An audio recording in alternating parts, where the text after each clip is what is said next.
રક્ષાબંધન, જન્માષ્ટમી, ગણેશ ચતુર્થી, ગૌરી વ્રત અને દશામા સહિતના આગામી તહેવારોને ધ્યાનમાં રાખીને સુરત શહેર પોલીસે મેગા કોમ્બિંગ હાથ ધર્યું છે। શહેરમાં શાંતિ, કાયદો વ્યવસ્થા અને કોમી એકતા જળવાઈ રહે તે માટે વિવિધ વિસ્તારોમાં સઘન ચેકિંગ કરવામાં આવ્યું હતું।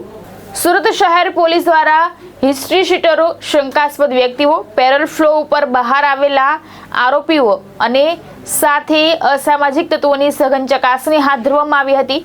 શહેરના સંવેદનશીલ વિસ્તારો, જાહેર સ્થળો, બજારો, બસ સ્ટેન્ડ, રેલવે સ્ટેશન અને મુખ્ય માર્ગો ઉપર પોલીસની ટીમોએ તપાસ કરી હતી।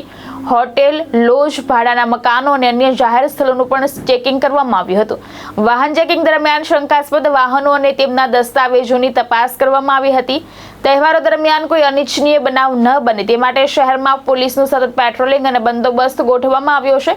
પોલીસે નાગરિકોને અફવાઓથી દૂર રહેવા અને કોઈ શંકાસ્પદ વ્યક્તિ અથવા તો પ્રવૃત્તિ જોવા મળે તો તાત્કાલિક પોલીસને જાણ કરવા અપીલ કરી છે। ભાવેશ ઉપાધ્યાય, દ્રષ્ટિકોણ ન્યૂઝ, સુરત।